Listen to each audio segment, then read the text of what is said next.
किसी भी राज्य की तरक्की तीन बातों पर निर्भर करती है: खनिज, खेती और उद्योग।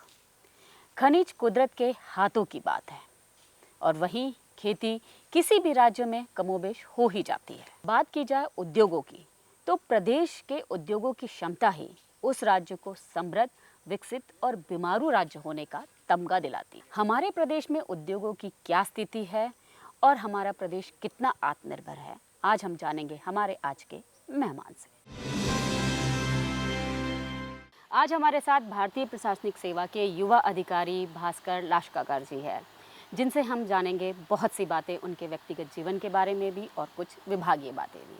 और वर्तमान में वे जिम्मेदारी निभा रहे हैं मध्य प्रदेश लघु उद्योग निगम के प्रबंध संचालक की और MSME के निदेशक पद की। तो नमस्कार भास्कर जी, आपका हमारे कार्यक्रम में बहुत बहुत स्वागत है। शुक्रिया आपका, और बहुत ही एक अच्छे एनवायरनमेंट में आपने मुझे बुलाया है। Thank you. जी सर, धन्यवाद। तो सर, मैं अपने बातों का सिलसिला शुरू करूंगी, लेकिन मैं आपके व्यक्तिगत जीवन के बारे में पहले कुछ जान लेना चाहती हूँ कि जैसे आपका जो IAS बनने का जो सफ़र है, ये लक्ष्य जो है IAS बनने का, ये कैसे निर्धारित किया? दरअसल IAS बनने का जो लक्ष्य है वो हिंदुस्तान के, विशेष करके नॉर्थ इंडिया के किसी भी सामान्य मध्यम श्रेणी परिवार के बच्चे में प्राय करके यह लक्ष्य होता है। लेकिन हाँ, कुछ लक्ष्यों के प्रति आप गंभीर प्रयास करना जब शुरू करते हैं तब वो लक्ष्य को आप रियलाइज़ करते हैं। वास्तव में आप उन लक्ष्यों तक पहुंचने का प्रयास आपका सफल तब होता है जब आप उनके लिए गंभीर प्रयास करते हैं। लेकिन फिर भी जैसे आप एक शिवपुरी छोटे से शहर से बिलोंग करते हैं और फिर आपने गवर्नमेंट स्कूल से अपनी शिक्षा भी ग्रहण की, तो ये जो भ्रांति है लोगों में कि जो प्राइवेट स्कूल या किसी बड़े इंस्टीट्यूशन से पढ़ाई करके ही पा सकते हैं, ये भ्रांति तो ख़त्म हो गई। क्या लगता है आपको? बहुत हद तक ये बात सही भी है, और इस सही के साथ ही इसमें कुछ रिजर्वेशंस भी मेरे हैं। दरअसल इंस्टीट्यूट का जो रोल होता है, जो भूमिका है इंस्टीट्यूट की, वो भूमिका ओवरऑल ग्रूमिंग के लिए किसी भी व्यक्ति के या किसी भी छात्र के ओवरऑल ग्रूमिंग के लिए ज़रूरी है, और साथ ही साथ उसको कितना अच्छा एक्सपोजर मिल रहा है। यदि हम, जिनको हम कहते हैं कि बड़े संस्थान हैं या प्रबुद्ध संस्थान है, ऐसे जगहों से यदि हमें शिक्षा का अवसर मिलता है तो निश्चित रूप से वो एक बेहतर बात होती ही है। लेकिन इसके साथ ही मैं इस चीज़ को भी यहाँ पर जोर दे करके रेखांकित करना चाहूँगा कि यदि संयोग से या दुर्योग से आपको ऐसा अवसर नहीं मिला है तो भी कोई इसमें निराश हताश होने की बात नहीं है। और इंस्टीट्यूट आपके लिए सफलताकारी हो सकते हैं, लेकिन बाधाकारी कहीं भी नहीं हो सकते हैं। और दूसरा ये भी है कि अगर आप डिटर्मिन्ड हो, अगर आपने सोच लिया है कि करना है, तो फिर तो वो कहीं भी कैसा भी रहे, वो अपनी मंजिल पा ही जी लेता बिल्कुल, है। इसमें कोई दो राय नहीं है। कहावत भी है कि जहाँ पर चाह है वहाँ पर राह है। तो मुझे नहीं लगता है कि इस प्रकार की चीज़ों से किसी व्यक्ति के ये दृढ़ संकल्प पर कोई एडवर्स प्रभाव पड़ता है। और सर, आपके बारे में हमने बहुत सुना है कि आप सोशल मीडिया पे बड़े एक्टिव रहते हैं, आपके कई कमेंट्स भी आते हैं, तो कई चीज़ें हैं जो आप बिल्कुल कड़वा सच कहते हैं, लेकिन क्या कभी आपको कुछ क्रिटिसिज्म भी झेलना पड़ता है अपने कड़वा सच बोलने में? पहली बात तो यह है कि सोशल मीडिया का इस्तेमाल हम लोग शासकीय कर्मचारी के नाते, सोशल मीडिया का हमेशा जो भी उपयोग होना है हम लोगों के द्वारा, वो कोई सेल्फ प्रमोशन की एक्टिविटी नहीं होना चाहिए। इसका मतलब ये है कि जो भी शासकीय दायित्व, जो भी काम हम लोग कर रहे हैं अपने अपने स्तर पर, सोशल मीडिया उनके बखान की जगह नहीं है। वो आपके लिए एक प्राइवेट स्पेस है।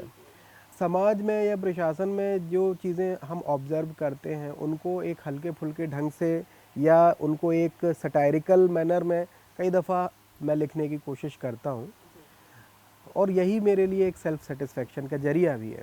अब आते हैं आपके सवाल पर। आपने कहा कि इससे कोई कड़वाहट इस प्रकार की हुई। इसमें 3-4 साल पहले 1-2 इंसिडेंट्स इस प्रकार के हुए थे जिसमें बिना उस मतलब को समझे, उस आशय को समझे, क्योंकि उस चीज़ को समझे बिना, उसकी भाषा को समझे बिना आप उसके भाव की अभिव्यक्ति को नहीं समझ सकते। तो मुझे दुख हुआ था तब जब 1-2 घटनाएं इस प्रकार की, जो सोशल मीडिया पर कुछ मैंने कमेंट किए थे, एक अलग कॉन्टेक्स्ट में कमेंट किए थे और उनको एक दूसरे ही कॉन्टेक्स्ट में उठा करके डाल दिया गया था। वो मुझे ख़राब लगा था। एक बार और कुछ अखबारों में इस प्रकार का कमेंट आया कि इनको अपने व्यक्तिगत जीवन से फुर्सत नहीं है तो ये शासकीय काम कैसे करेंगे। अच्छा। लेकिन मैं इस प्रकार की चीज़ों को एक्सेप्शनल ही मानता हूँ, जिसमें अन्यथा किसी प्रकार का क्रिटिसिज्म मुझे नहीं इस प्रकार का देखने को मिला। सर, आपके पास दो दो विभाग है, मध्य प्रदेश लघु उद्योग निगम के आप प्रबंध संचालक भी और एमएसएमई के डायरेक्टर भी है, तो आपकी जो हॉबीज़ है उनके लिए आप कैसे समय निकालते हैं?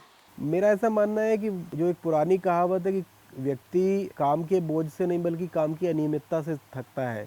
तो यदि सिस्टमैटिक ढंग से काम करें और अनप्रोडक्टिव चीज़ों में थोड़ा कम समय लगाएं तो सब चीज़ों के लिए समय निकल आता है, हॉबीज़ के लिए भी समय निकल आता तो है। आपकी क्या हॉबीज़ है? एक तो मुख्य चीज़ है, मुझे म्यूज़िक पसंद है, इंडियन क्लासिकल म्यूज़िक मुझे बहुत पसंद है, सुनता भी हूँ, थोड़ा सीखता भी हूँ। दूसरा मुझे इकोनॉमिक्स की या फाइनेंस की किताबें पढ़ना मुझे पसंद है। साहित्य से संबंधित चीज़ें भी मुझे पसंद है। इसके अलावा मुझे मूवीज़ पसंद है, तो कहीं न कहीं इन सब चीज़ों के लिए हम समय निकाल ही लेते हैं। अगर हम बात करें आज के सिनेरियो की, जैसे प्रधानमंत्री जी ने आत्मनिर्भर भारत स्कीम निकाला है और सबको बोला आत्मनिर्भर बनने के लिए, उसमें युवाओं का सबसे बड़ा रोल है और उनको आत्मनिर्भर बनाने के लिए हर संभव प्रयास करने के लिए कहा गया है। तो हमारा ये जो विभाग है ये किस तरीके से अमली जामा पहना रहा है? जैसा कि आपने माननीय प्रधानमंत्री जी के आत्मनिर्भर भारत का उल्लेख किया, ये एक बड़ा अभियान है और इस अभियान के अंतर्गत एमएसएमई जो सेक्टर है उसकी अपने दायित्व हैं। जैसा कि आपको जानकारी होगी कि पहले एमएसएमई सेक्टर का जो दायरा था वो 50 करोड़ के टर्नओवर तक सीमित था, जो अब बढ़कर के 250 करोड़ तक के टर्नओवर पर आ गया है। इसी से यह साफ होता है कि सरकार का कितना बड़ा फोकस इस समय एमएसएमई पर आ गया है और हमारा काम है कि इंडस्ट्री ग्रोथ के लिए या सेक्टोरल ग्रोथ के लिए कंडीसिव एनवायरनमेंट उपलब्ध कराना, एक अच्छा वातावरण उपलब्ध कराना। अब सबसे पहले हम आते हैं पूंजी पर। पूंजी के लिए दो तरीके के चीज़ें हैं जो स्वरोजगार योजनाएं चल रही थी, विशेष करके मुख्यमंत्री युवा उद्यमी योजना मध्य प्रदेश शासन की, माननीय मुख्यमंत्री जी की ये एक फ्लैगशिप स्कीम है। इसके अंतर्गत 2 करोड़ रुपए तक का लोन देने का प्रावधान है और इसके अलावा ऐसे इंडस्ट्रियल यूनिट्स जो किसी कारण से एनपीए हो गई थी, यानी कि नॉन परफॉर्मिंग एसेट्स हो गई थी, उनको भी अभी रिसेंटली केंद्र सरकार के द्वारा जो प्रवर्तित योजना है उसमें उनको प्रत्येक प्रमोटर को 75 लाख रुपए तक का क्रेडिट गारंटेड लोन दिया जा रहा है। ये पूरा का पूरा ये जो कोविड के बाद का जो अर्थव्यवस्था जो हमारी हो गई है, उस अर्थव्यवस्था में जो लिक्विडिटी की, तरलता की या नकद की आवश्यकता है, उस नकद की आवश्यकता को पूरा करने के लिए जो बैंकिंग सिस्टम के माध्यम से जो लोन की या नकद की आवश्यकता है निवेशकों को, वो दिया जा रहा है। हम प्रयास यह कर रहे हैं कि आगामी 2 महीने में एमएसएमई यूनिट्स के लिए हम लोग एक सिंगल विंडो बना सकें और सिंगल विंडो से आशा ये है कि व्यक्ति यदि कोई आवेदन करता है तो उस आवेदन में उसको बहुत समय न लगे, हर एक विभाग के पास उसको अलग अलग न जाना पड़े। तो सर, जैसे आपने बताया एमएसएमई में आवेदन करता है जिसको अपना इंडस्ट्री ओपन करता है, ऑनलाइन प्लेटफॉर्म आप लोगों ने शुरू किया है। तो इस ऑनलाइन प्लेटफॉर्म पर लोग आवेदन तो करते हैं, तो कितने दिनों में जो पर्सन है उसको लोन के लिए जो बाकी फॉर्मेलिटीज़ है वो पूरी करनी होती है? देखिए, इसमें दो चीज़ों को अलग अलग हम करके देखते हैं। जिस भी बैंक से वो लोन ले रहा है उस बैंक की प्रविधि पर निर्भर करता है कि वो लोन कितना जल्दी सैंक्शन करते हैं। हालांकि हम लोग अपने स्तर पर बैंकर्स के साथ में जब हम बात करते हैं तो हमेशा इस चीज़ को फोकस करते हैं और इस चीज़ के लिए उनको प्रेरित करते हैं कि वे लोन जल्दी से जल्दी स्वीकृत करें और न सिर्फ स्वीकृत करें बल्कि उसका डिसबर्समेंट भी करें। दूसरी बात यह है कि यदि किसी व्यक्ति ने भूमि के लिए, ज़मीन के लिए अप्लाई किया हुआ है, हम ये चाहेंगे कि भूमि संबंधी आवंटन भी जो है वो अधिक से अधिक 1 महीने में हम लोग पूरा कर सकें, ताकि किसी व्यक्ति को जो लोन या जो घर, जो अपना वो व्यक्तिगत पूंजी भी जो लगा रहा है वो आइडल ना पड़ी रहे, व्यर्थ ना पड़ी रहे। जैसे आपने इंडस्ट्रियल स्टेट्स की बात करी कि हमारे यहाँ पर पूरे मध्य प्रदेश में 186 इंडस्ट्रियल एरियाज़ डिफाइंड है, लेकिन फिर भी कई हम एरियाज़ देखते हैं कि जो खाली पड़े हुए हैं, वहाँ पर जो इंडस्ट्रीज़ आनी चाहिए वो नहीं आ पाती और जो अपना इंडस्ट्री लगाने भी आता है बट वो लगा नहीं पाता है, तो क्या कारण? ये बात सही है कि कुछ इंडस्ट्रियल एरिया ऐसे हैं जहाँ पर जो नंबर ऑफ यूनिट्स जितनी होनी चाहिए थी उतनी नहीं है।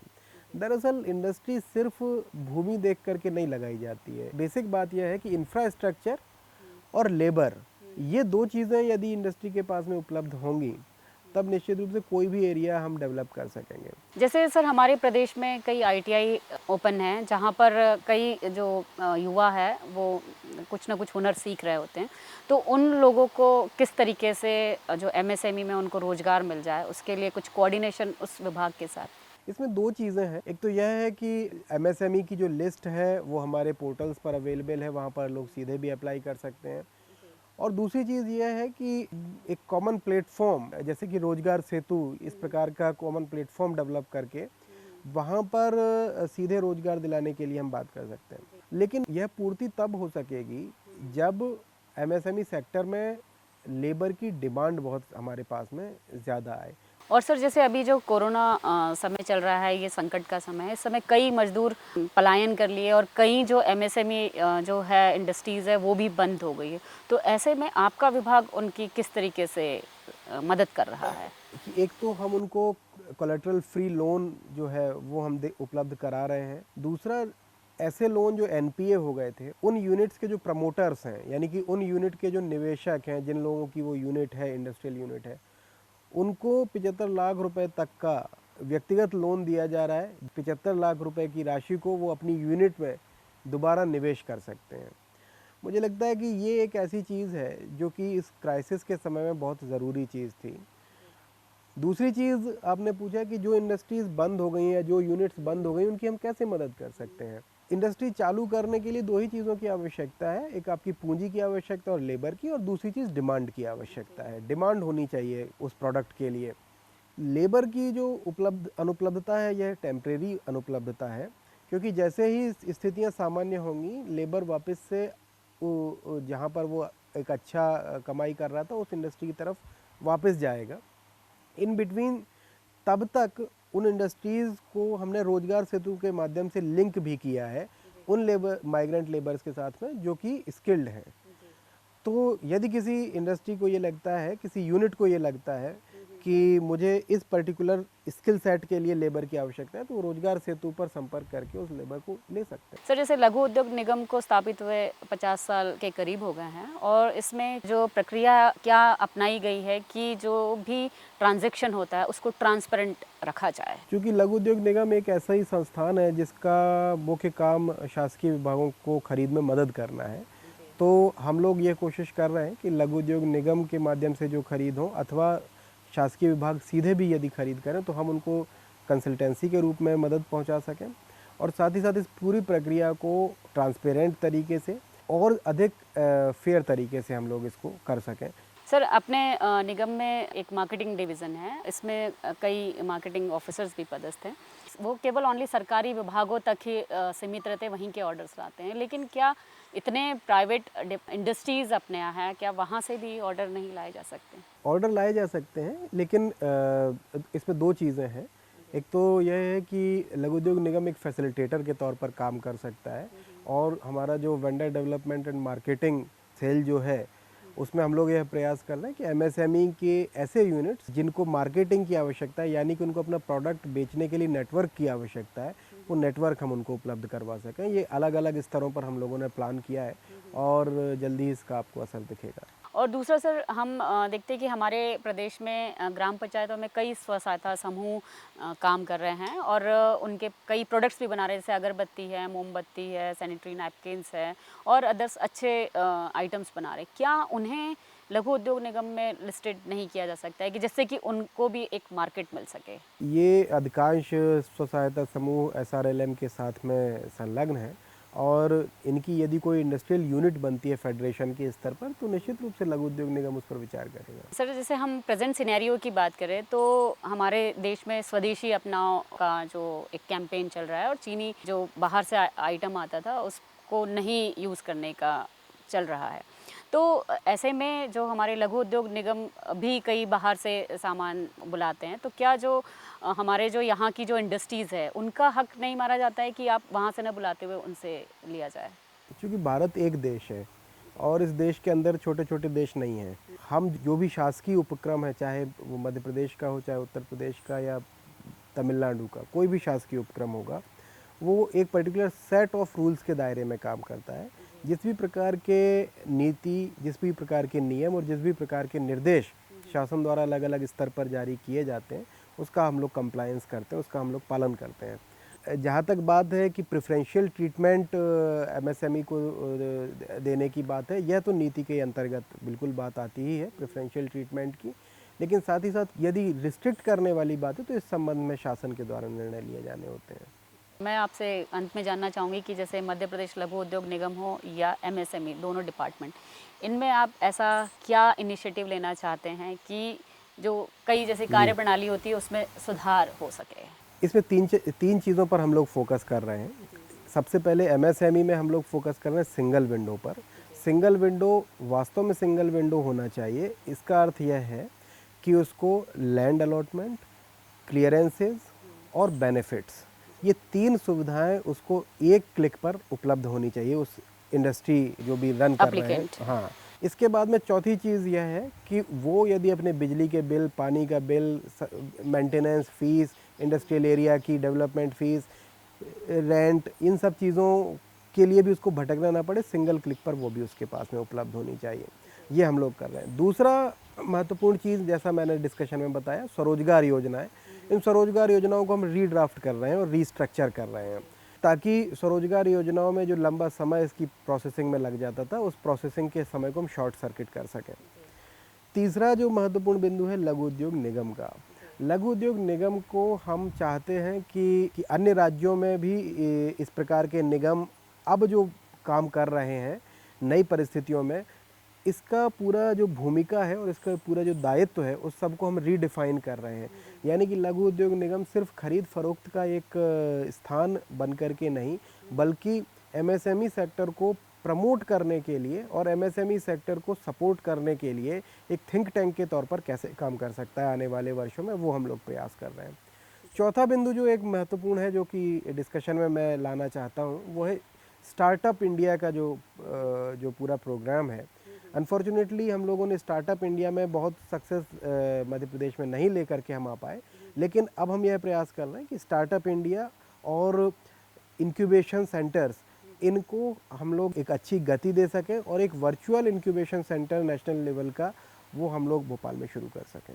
तो धन्यवाद भास्कर जी, आपका आप इस कार्यक्रम में आए और आपने मध्य प्रदेश को आत्मनिर्भर बनाने के लिए क्या प्रयास किए जाएंगे उसके लिए आपने बहुत सी जानकारी दी। तो बहुत बहुत धन्यवाद आपका, आपने समय दिया। तो आज के कार्यक्रम में बस इतना ही। अगले हफ्ते हम फिर हाजिर होंगे किसी और नई शख्सियत के साथ। तब तक मुझे और मेरी पूरी टीम को दीजिए इजाज़त। नमस्कार।